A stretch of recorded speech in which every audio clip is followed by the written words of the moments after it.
ہو جائے تو ٹھیک ہے، میری شان بڑھ جائے گی کہ میری شادی میں زیادہ پیدا خرچہ ہوا تھا، زیادہ لوگ آئے تھے، یہ مینٹلٹی پائی جاتی ہے یا میں اڑا رہا ہوں ایسے ہی؟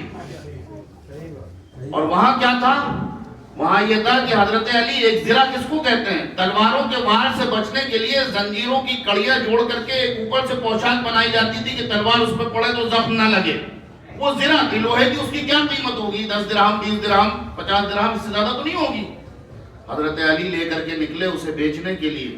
حضرت عثمان رضی اللہ تعالیٰ عنہ راستے میں ملے، ان کو معلوم تھا قصہ کیا ہے، تو حضرت عثمان نے کہا علی کہاں جا رہے ہو بھائی؟ فرمایا یہ ایک مسئلہ ہے۔ انہوں نے کہا لاؤ ہمیں دو۔ بعض روایتوں میں آتا ہے کہ حضرت عثمان نے 400 درہم میں اسے خرید لیا، اور یہی نہیں کہ صرف اسے خرید لیا تھا، اس وقت اگر یوں ہی پیسہ دیتے تو علی لیتے نا، غیرت کا معاملہ تھا، اس لیے اس وقت خرید لیا۔ بعد میں زرہ لے کے آئے، علی یہ تمہارے لیے میری طرف سے ہدیہ ہے، بعد میں زرہ بھی واپس کر دی، ہدیہ کر دی۔ اس 400 درہم کو جب لے کے آئے تو حضور نے اس میں سے کہا کہ اس سے تمہیں مہر ادا کرنا ہے۔ اسی میں سے اب جب لڑکی نئے گھر میں جا رہی ہے، لڑکے کے پاس مکان بھی نہیں ہے، مکان ایک انصاری صحابی دے رہے ہیں جناب والا، تو ظاہر ہے کہ سونے کے لیے بستر چاہیے، تکیہ چاہیے، پانی کنویں سے لانے کے لیے مشکیزہ چاہیے، جو گیہوں پیسنے کے لیے چکی چاہیے، یہ سامان علی کے پیسے سے، علی کی زرہ بھی کی تھی اس کے پیسے سے محمد رسول اللہ نے اپنی شہزادی، جنت کی عورتوں کی سردار، جگر گوشہ رسول حضرت فاطمہ الزہرا کے لیے خریدا۔ اس کو بدبخت جہیز کا نام دیتے ہیں، جاہل۔ حضور کی دوسری بیٹی کا نکاح حضرت عثمان کے ساتھ ہوا، وہاں تو کسی سامان کا تذکرہ نہیں ملتا ہے، اس لیے کہ حضرت عثمان بہت مالدار آدمی تھے، مدینے کے امراء صحابہ میں سے تھے، اور حضرت علی فقراء صحابہ میں سے تھے۔ ان کے گھر میں تو چیزیں بھری پڑی ہوئی تھی، ہر طرح کی چیزیں موجود تھی، وہاں کسی چیز کا کوئی تذکرہ نہیں ملتا ہے۔ تو نکاح مسجد میں ہوا، لڑکی والوں کے ذمے کوئی کھانا پانی نہیں، لڑکے والے نکاح میں مہمان بلاتے ہیں اپنے، خود انتظام کرے ان کا۔ چیلنج اسلام میں مرد کو کیا گیا ہے، عورت کو چیلنج نہیں کیا گیا ہے، عورت کو میراث میں حق دیا گیا ہے۔ اور سوچو میرے بزرگوں کہ جب لڑکی والوں کے ذمے کوئی دعوت نہیں ہے تو بارات کو تو اسلام میں کوئی تصور ہی نہیں ہے۔ نہ قرآن میں یہ لفظ موجود ہے، نہ حدیث میں یہ لفظ موجود ہے، اور نہ عربی زبان میں یہ لفظ موجود ہے۔ یہ خالص ہندوانہ لفظ ہے، سن لو کان کھول کر کے۔ اور بارات میں جو جاتے ہیں، خدا کی قسم میں اور میرے جیسے لوگوں کی نظر میں ان کی حیثیت ڈکیتوں کی ہوتی ہے، بھکمنگوں کی ہوتی ہے۔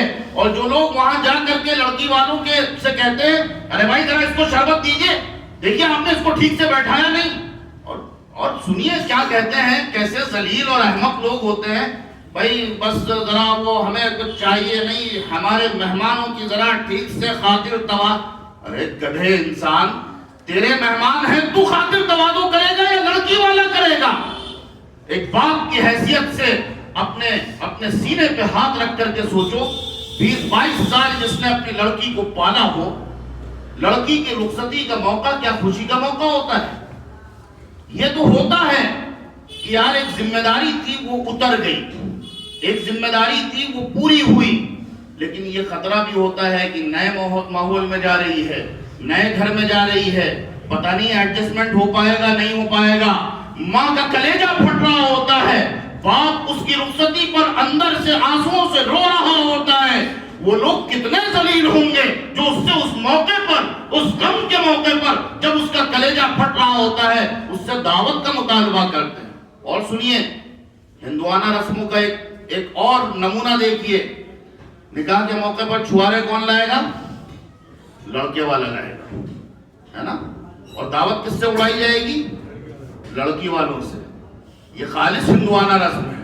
ارے جو لڑکی والا 150 ڈکیتوں اور بھوکوں اور ننگوں کے کھانے کا انتظام کرے گا وہ 2 کلو چھوارے نہیں لا سکتا ہے، لیکن نہیں، ہندوستانی سماج، مشرکانہ سماج کی یہ رسم ہے کہ چھوارے ادھر سے آئیں گے اور کھانا، یعنی سستے میں خود نمٹ رہے ہو بیٹا اور مہنگے میں اس کو ڈال رہے ہو، جس کا اسلام میں کوئی تذکرہ ہی نہیں۔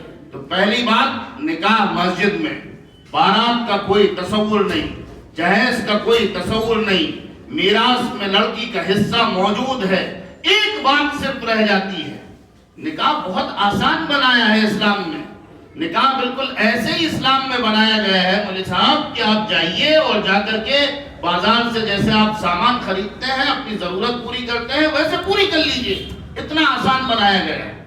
دو گواہوں کی موجودگی میں، دو عاقل بالغ اچھے قسم کے گواہوں کی موجودگی میں لڑکے لڑکی ایجاب و قبول کر لے، نکاح ہو گیا، خطبے کی بھی ضرورت نہیں ہے، اتنا آسان بنایا گیا ہے۔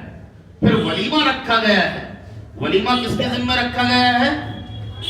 مرد کے ذمہ رکھا گیا ہے۔ حضور پاک علیہ السلام نے فرمایا کہ ولیمہ کرو چاہے ایک بکری سے ہی کرو، کیوں نہ ایک بکری ہی ہو۔ اب ہمارے مولانا لوگ بیچارے جو ہے وہ یہ حدیث سنا دیتے ہیں، قال رسول اللہ صلی اللہ علیہ وسلم اولموا ولو بشأۃ، ولیمہ کرو خواہ ایک بکری ہی کیوں نہ ہو۔ ولیمہ مسنون کا درس حضرت نے دے دیا، یہ نہیں فرمایا کہ یہ کس پس منظر میں کہا گیا ہے، وہ پس منظر آپ سنیں گے تو آپ حیران ہو جائیں گے، یار نکاح کتنا آسان ہے اور ہم لوگوں نے کتنا مشکل بنا دیا ہے۔